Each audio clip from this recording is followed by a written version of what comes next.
by Neha Studio.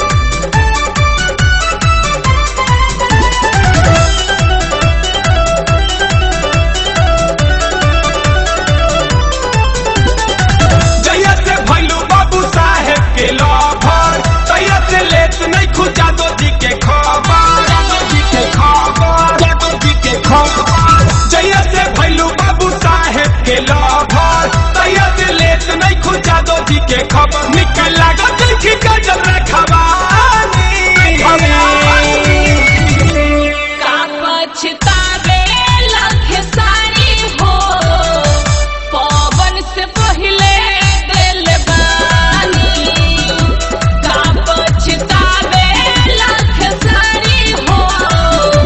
पवन से पहले दिल बानी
पछतावे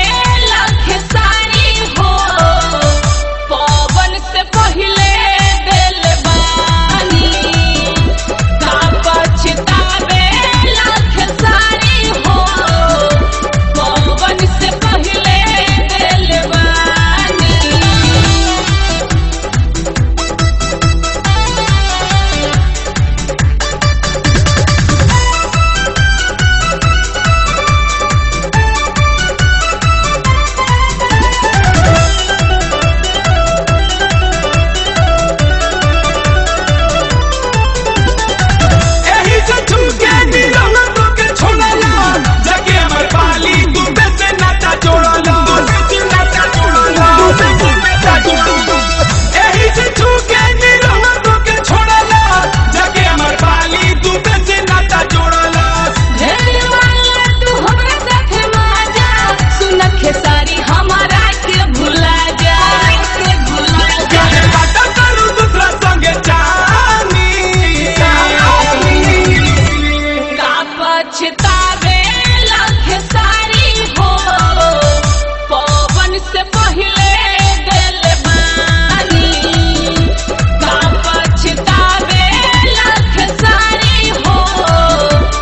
पवन से पहले दिल बानी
पछतावे